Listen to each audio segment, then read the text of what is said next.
Good morning and welcome to Doug's Kitchen. We're going to start out today with the basics, the very basics. I can't tell you how many times I go to people's homes or kitchens and they're trying to cut vegetables in their food with this. It doesn't work.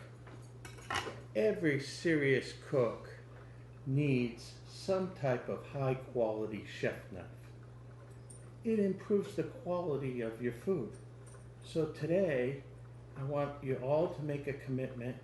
You are not going to use a butter knife or a serrated steak knife to cook with. You cannot become a great cook doing that. So first of all, we want to talk about the different types of knives. And I've got a whole bunch of knives.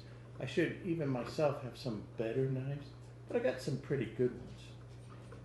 You'll find that the best knives are made in Germany or Japan. A lot of the kids today love this Japanese steel.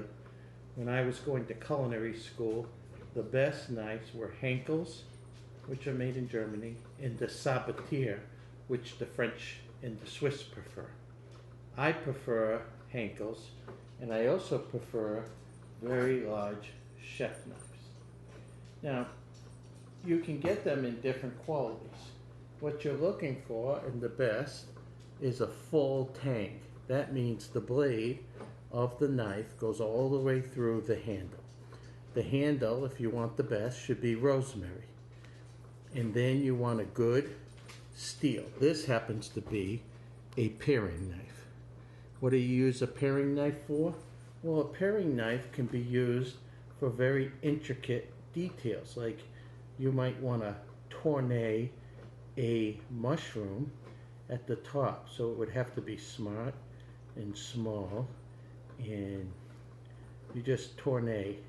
This is in the French, they call it tourne. You see that? It's just a fancy way of saying, hey, I got a really fancy mushroom on the top of my plate. But that's what you would use a paring knife for. A paring knife can be used for decorative and garde-manger type items. Garde-manger are cold food generally. Then every chef is going to need a boning knife. Here you see this is a full tang boning knife. It's not German, this is Brazilian made, but it has high German steel. For some reason, a lot of Germans went to Brazil and they opened up knife factories. They cost a little bit less, but they're still very, very good. This happens to be a pretty stiff boning knife, and this one here is also a cheaper. This has what they call a sanitary handle. They're made by Dexter. I think you can find them in Sam's Club or any good restaurant wholesale supplier. Many of the big companies now allow you to go in and buy the chef's knives just like a professional chef does. And there's no excuse for you not to do that. The other thing you're going to need is a steel. This steel is for keeping the blade sharp. I'm not going to go into how to sharpen the blade in a stone because that's going to be a whole nother video. But this will keep your edge sharp. And with the boning knife, you can get in and cut through meat. You can cut around bones. You can take a chicken breast off with one. But you can't do that really nice if you don't have a good boning knife. The other thing you're going to need is a really nice, this happens to be made by Cuisinart. They make some very nice knives. You can see it's full tang, but it's got a composite handle. The steel on this knife is pretty good, and it's very, very sharp. This type of knife is great for sawing through frozen food, sawing through a chicken bone, maybe bread. You want to slice bread, you want to make your own bread, this is the perfect knife for that. You're going to need different size French knives. You'll notice I have this one, this one. I prefer an 18-inch. I like big ones because I can get a lot done. I can use it on a lot of different things, and I'm going to show you some of that in a minute. When you buy large meat, you're going to want something to cut your meat with. This is what I call my steak knife. You see the difference? Okay. When I cut, it's a lot of times I'll buy a pork loin or I'll buy a top round. It saves money. I want to make different cuts out of the meat by buying larger type of meat.